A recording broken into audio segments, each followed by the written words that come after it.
नमस्कार। Second year Hindi साहित्य के दूसरे प्रश्न पत्र में हमने अंधेर नगरी नाटक का अध्ययन शुरू किया था। अब तक के नाटक के अध्ययन में हमने क्या महत्वपूर्ण अंश देखे, उसका एक बार मैं पुनः विवेचन कर दूं कि यह नाटक महंत और दो शिष्यों की आपसी वार्तालाप से जो शुरू होता है, तत्पश्चात वे एक नए नगर में प्रवेश करते हैं। उस नए नगर का नाम अंधेर नगरी, जो नाटक के नाम से ही एक प्रकार से दोनों की बातचीत से पता चल जाता है। भारतेंदु हरिश्चंद्र के इस अंधेर नगरी नाटक के आगे के का जो अध्ययन है उसका मैं पहले वाचन करूंगा, फिर उसके पश्चात आप को यह समझाने का प्रयास करूंगा कि इस नाटक में अब आगे क्या वार्तालाप घटित हो रही है और इस नाटक का क्या दृश्य, क्या रोचक दृश्य हमारे सामने उपस्थित होते हैं।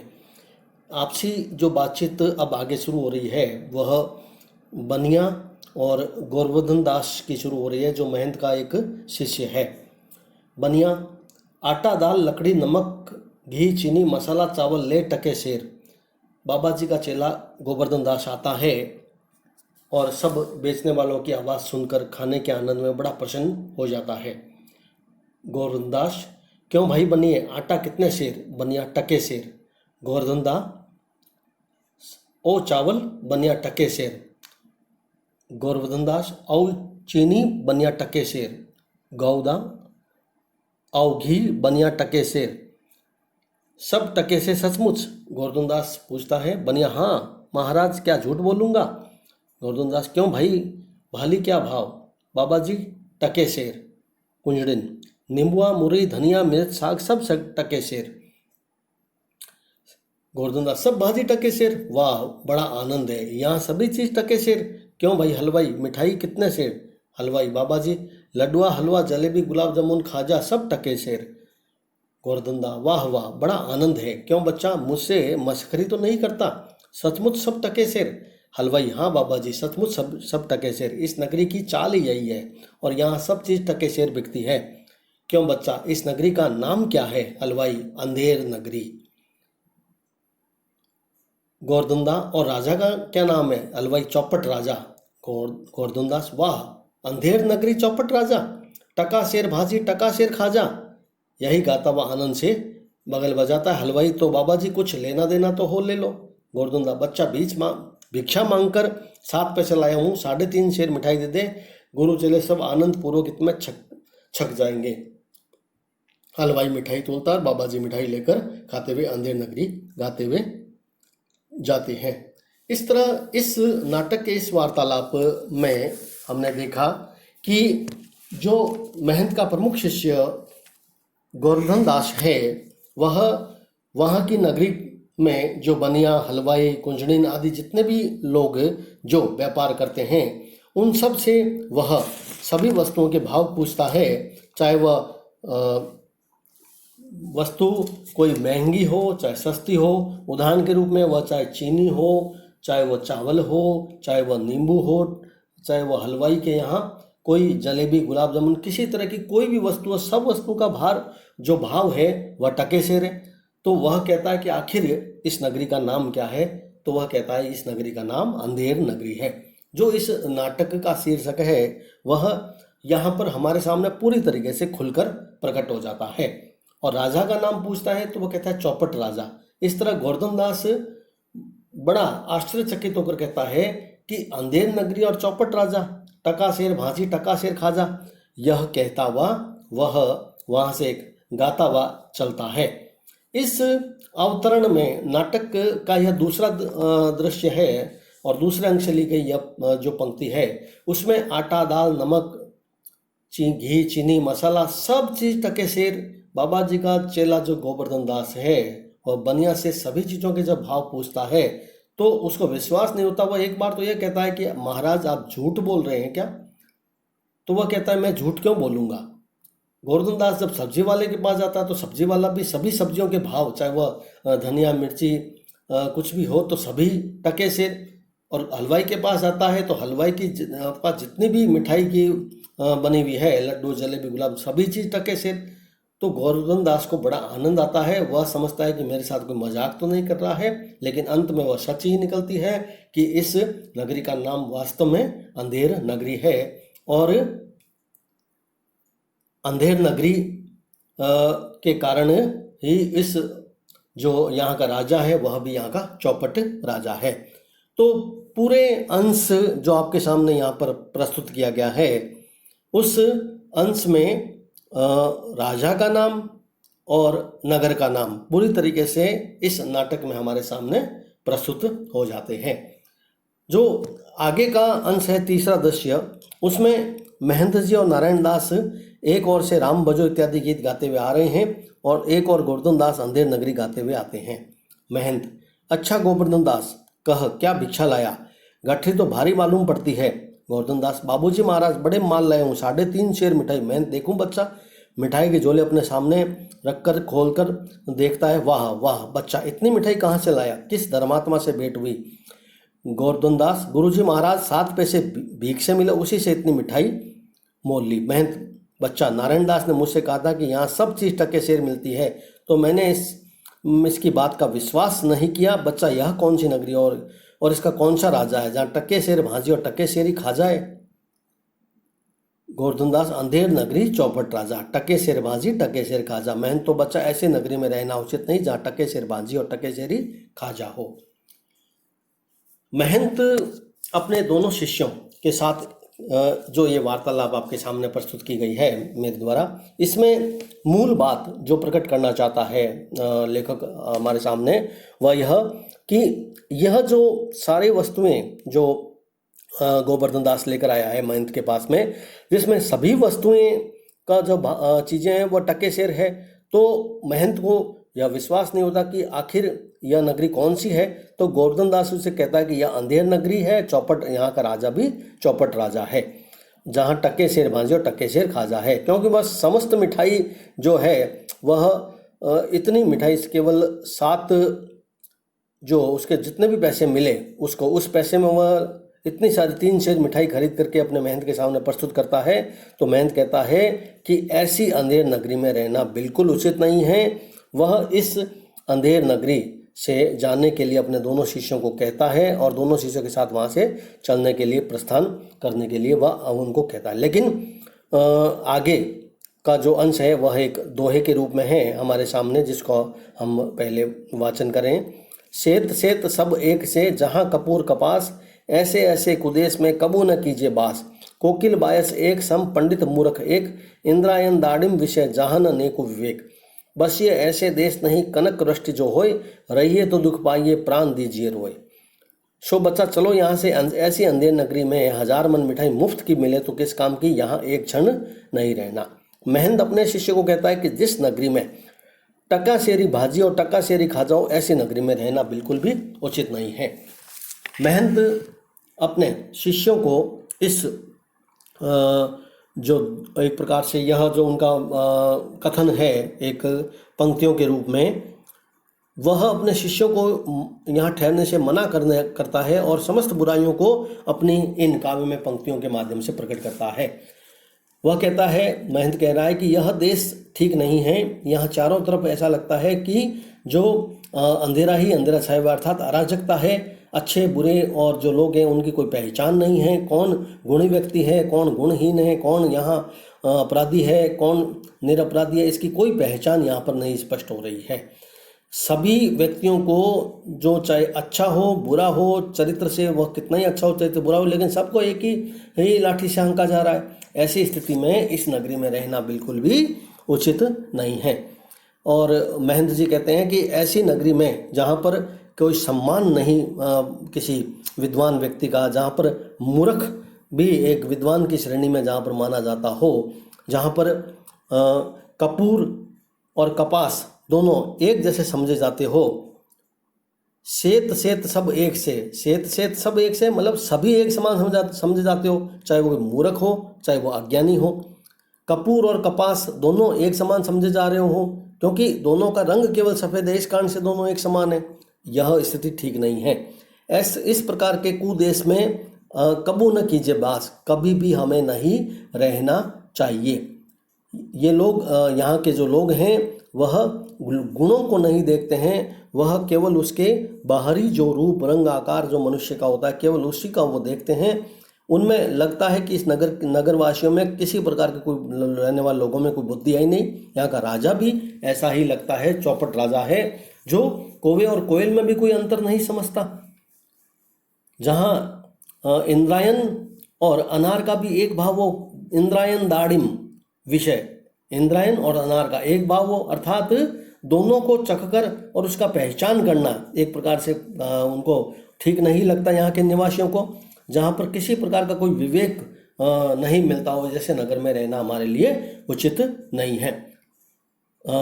देखिए यहाँ जो शब्द प्रयोग में लिया गया इंद्रायण और दाड़िम, दोनों का रंग लाल रंग का होता है और दोनों को एक समान समझ लिया जाता है। इस कारण से उसको चख कर उसका स्वाद लेकर के दोनों में अंतर नहीं बताया जा रहा है। यहाँ पर यह कह रहे हैं कि दोनों एक समान ही हैं, केवल लाल है इस कारण से। इसलिए यहाँ इस ऐसी नगरी में रहना बिल्कुल भी ठीक नहीं है। जबकि एक कड़वाहट से भरा होता है, दूसरा मीठा होता है, लेकिन इन लोगों को इस बात का जरा भी भेद या उसका अंतर उनको मालूम नहीं है।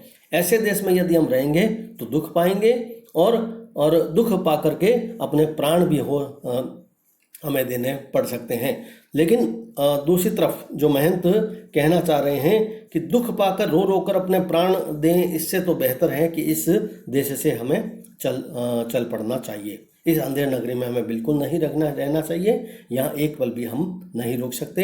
इस प्रकार महंत अपने शिष्यों को कहते हैं कि यहाँ बसकर हम अपने प्राणों को जोखिम में नहीं डाल सकते। इस अगले अंश में जो चीज़ें प्रकट की गई है हमारे सामने, उसको हम पहले स्पष्ट कर लें पढ़ करके, उसके पश्चात हम उसका व्याख्यान करेंगे। सो बच्चा चलो यहाँ से, ऐसी अंधेर नगरी में 1000 मन मिठाई मुफ्त की मिले तो किस काम की। यहाँ एक क्षण नहीं रहना गोवर्धन दास। गुरुजी ऐसा तो संसार भर में कोई देश ही नहीं जहाँ 2 पैसा पास रहने से मजे में पेट भरता हूँ। मैं तो इस नगर को छोड़कर नहीं जाऊंगा, और जगह दिन भर मांगो तो भी पेट नहीं भरता, वरंच बाजे बाजे दिन उपास करना पड़ता, सो मैं तो यहीं रहूंगा। महंत देख बच्चा पीछे पछताएगा। गोवर्धन दास आपकी कृपा से कोई दुख ना होगा, मैं तो यही कहूँगा कि आप भी यहीं रहिए। महंत मैं तो इस नगर में एक क्षण भर नहीं रहूँगा। देख मेरी बात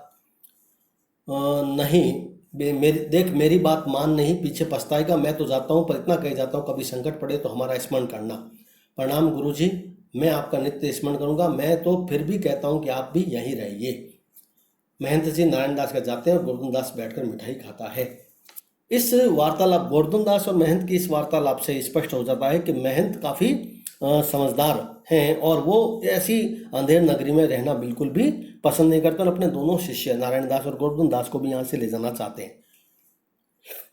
किंतु गोवर्धन दास लोभ और लालच में एक प्रकार से पड़ करके वो यही रह रहा है। वो कह रहा है कि तर्क देता है कि ऐसा संसार में कोई भी देश नहीं है जहाँ पर जहाँ इस प्रकार की अंधेर नगरी नहीं हो। लेकिन उसका अपना निहित स्वार्थ है। वो कहता है कि दिन भर कहीं दूसरी नगर में रहें तो हो सकता है मैं दिन भर उपवास भी करना पड़ जाए, लेकिन ऐसी नगरी को मैं नहीं छोड़ सकता जहाँ मज़े से मुझे भिक्षा मिली और मज़े से मुझे खाने को मिल जाते हो। इस तरह महंत और नारायण दास वो दोनों तो चले जाते हैं, किंतु गोवर्धन दास अब लोभ लालच में पड़ करके वहीं रह जाता है और वह मिठाई खाने बैठ जाता है।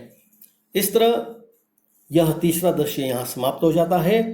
नाटक के चौथे दृश्य में एक राजसभा का विवेचन हमारे सामने किया गया है। राजा, मंत्री और नौकर लोग यथास्थान पर विजयमान है। सेवक चिल्लाकर कहता है, पा खाइए महाराज।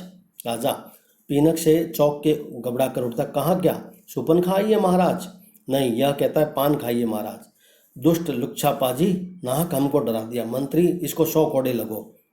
मंत्री, महाराज इसका क्या दोष है? न तमोली पान लगा कर देता है, न यह पुकारता। अच्छा, तमोली को 100 कोड़े लगे। इस नाटक के अब तक के जो राजा और मंत्री के जो आपसी वार्तालाप है उसके हमारे सामने स्पष्ट हो जाता है चौथे दृश्य में कि किस तरीके से वहाँ का राजा बिल्कुल मूर्ख और निहायती एक बेवकूफ़ किस्म का राजा हम कह सकते हैं। इसी कारण से इस नाटक का नाम अंधेर नगरी चौपट राजा है, जिसमें केवल पान खाने का कहने मात्र से ही अन्य अर्थ समझ करके राजा उसको 100 कोड़े लगाने का आदेश देता है। और लेकिन मंत्री कहता है कि इसमें इसका दोष नहीं, दोष तो तमोली का है। तो राजा कहता है फिर तमोली को ही 100 कोड़े लगा दो। इस तरह से यह जो प्रारंभ हुआ है राजा के एक बेवकूफ़ या मूर्ख राजा के जो रूप में जो उसका आगमन यहाँ पर दिखाया गया है, वह इस नाटक के जो शीर्षक अंधेर नगरी है उसको पूरी तरीके से हमारे सामने स्पष्ट करता है। आगे के अंश में मंत्री, पर महाराज आप पान खाइए, सुनकर थोड़े ही डरें, आप तो सपुन खा के नाम से डरे हैं, सपुन खा की सजाओ। फिर वही नाम, मंत्री तुम बड़े खराब आदमी हो। ये हम रानी से कह देंगे मंत्री बैर बैर तुमको सौत बुलाने चाहता है। नौकर शराब, नौकर एक सुराही में एक गिलास में शराब उलझ कर देता है, लीजिए महाराज, पीजिए महाराज, दुहाई है महाराज, हमारा न्याय होवे। एक फरियादी आता है, फ जो शब्द है वह फरियादी का संबोधन है। जो आता है वह यह कहता है कि महाराजा कल्लू बनिया की जो दीवार गिरी थी उससे मेरी बकरी नीचे दब गई और मुझे न्याय चाहिए, महाराज न्याय दो।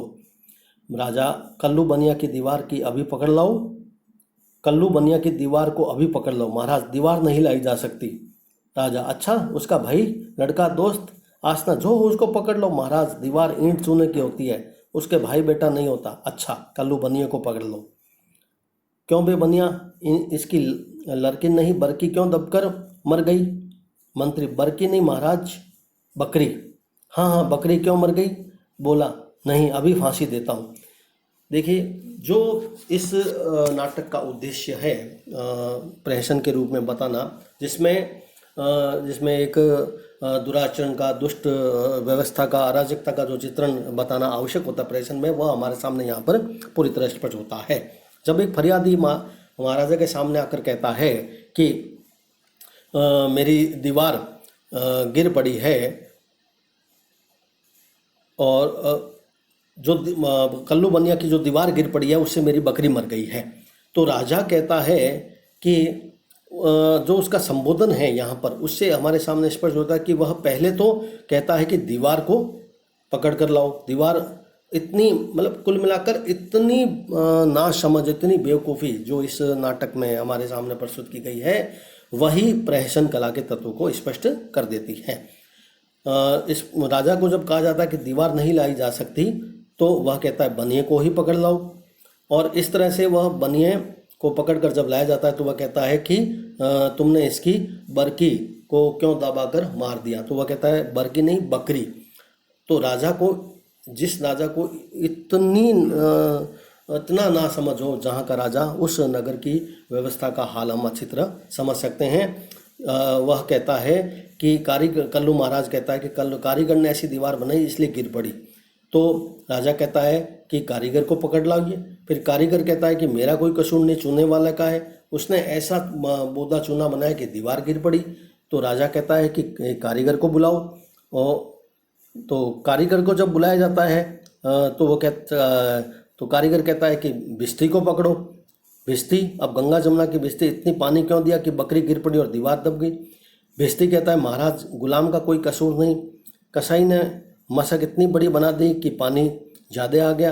राजा, कसाई को लाओ। क्यों बे कसाई, मशक ऐसी क्यों बनाई, दीवार लगाई बकरी दबाई? कसाई, महाराज गडरी ने टके पर ऐसी बड़ी भेड़ पर हाथ बेची कि मशक बन पड़ी। राजा, अच्छा कसाई को लाओ।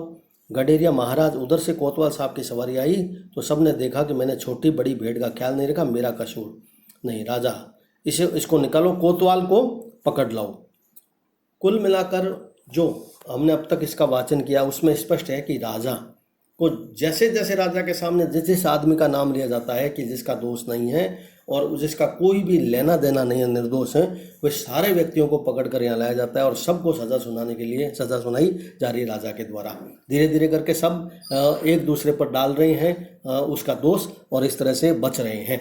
लेकिन मूर्ख राजा है जो पहले तो बनिए को, फिर उसके बाद में चूने वाला, भिश्ती, कसाई, गडेरिया को, फिर अंत में वह कोतवाल को बुलाता है अपने सामने और कोतवाल को कहता है कि कोतवाल जो तर्क देता है कि मेरा कोई कसूर नहीं है, मैं तो शहर के इंतजाम के वास्ते ऐसी निकली, जो सवारी निकल रही थी ऐसी सवारी धूम से क्यों निकाली कि गडरिया ने घबराकर अपनी भेड़ बचा, जिससे बकरी गिरकर कल्लू बनिया दब गया। देखिए स्पष्ट संबोधन हमारे सामने कि शहर में जो सवारी निकल रही थी, जिसकी व्यवस्था का इंतजाम कोतवाल को करना था, वह व्यवस्था ठीक नहीं थी। इस कारण से जो घबरा गया और बकरी मर गई, इसलिए कोतवाल को सजा सुनाई जाती है यहाँ पर। अब इस प्रसंग में हमारे सामने स्पष्ट है कि जहाँ किसी का दोष नहीं हो, ऐसे व्यक्तियों को भी सजा सुनाना, जहाँ राजा का जो संबोधन दिखाई दे रहा है, पूरी तरीके से अंधेर नगरी और चौपट राजा को ही व्यक्त करती है। पूरा का पूरा जो घटनाक्रम अब तक हमने पढ़ा है, उसमें एक दुआ है जिसके माध्यम से एक सदुपदेश भी दिया गया है और भविष्य में संभावित घटने वाली घटनाओं की ओर भी हमारा ध्यान आकर्षित किया गया है और पूरी तरीके से उस अंधेर नगरी में अराजकता का चित्रण किया गया है, जहां